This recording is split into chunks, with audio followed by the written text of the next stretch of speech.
भाग 1। नई जिंदगी की शुरुआत। रवि और सुमन की शादी को 5 साल हो चुके थे। उनकी शादी अरेंज मैरिज थी, लेकिन धीरे धीरे वे एक दूसरे के सबसे अच्छे दोस्त बन गए थे। रवि एक सॉफ्टवेयर इंजीनियर था और सुमन एक स्कूल टीचर। उनकी जिंदगी खुशहाल थी, लेकिन एक चीज थी जो सुमन को हमेशा परेशान करती थी। रवि का काम में इतना व्यस्त रहना कि वे एक दूसरे के साथ ज्यादा समय नहीं बिता पाते थे। एक दिन सुमन ने रवि से कहा, तुम्हें पता है, मुझे तुम्हारे साथ वक्त बिताना बहुत अच्छा लगता है, लेकिन तुम हमेशा अपने लैपटॉप और ऑफिस के काम में बिजी रहते हो। रवि ने हंसकर जवाब दिया, मैं ये सब तुम्हारे और हमारे भविष्य के लिए ही तो कर रहा हूं। सुमन चुप हो गई, लेकिन उसके दिल में एक खालीपन था। भाग 2। रहस्यमय संदेश। ऑफिस के काम में व्यस्त था। सुमन ने उसकी जेब में एक छोटी सी पर्ची देखी। उस पर लिखा था, मुझे तुमसे मिलना है, वही पुरानी जगह पर। सुमन के दिल की धड़कन तेज हो गई। यह किसका संदेश था? क्या रवि किसी और से मिलने जा रहा था? उस रात सुमन सो नहीं पाई। अगले दिन उसने तय किया कि वह रवि का पीछा करेगी और देखेगी कि वह कहां जा रहा है। भाग 3। सच्चाई का खुलासा। शाम को रवि ने कहा, मुझे जरा ऑफिस के बाद बाहर जाना है, देर हो जाएगी। सुमन को और शक हुआ। वह चुपचाप रवि का पीछा करने लगी।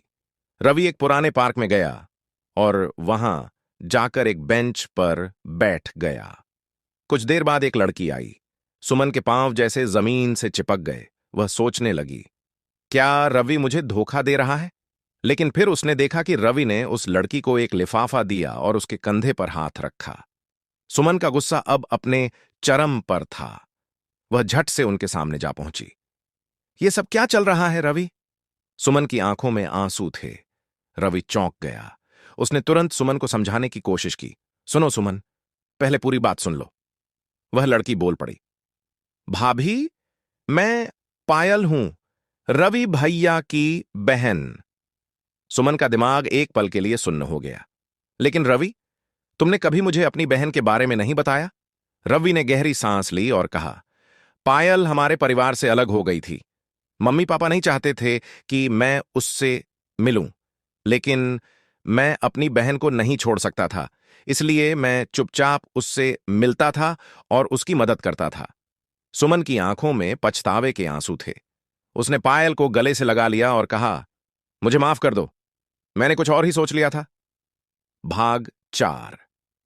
प्यार और विश्वास। रात को घर पर सुमन ने रवि का हाथ पकड़ा और कहा, मुझे लगा था कि तुम मुझसे कुछ छुपा रहे हो, लेकिन अब समझ आया कि तुम्हारा प्यार और फर्ज कितना गहरा है।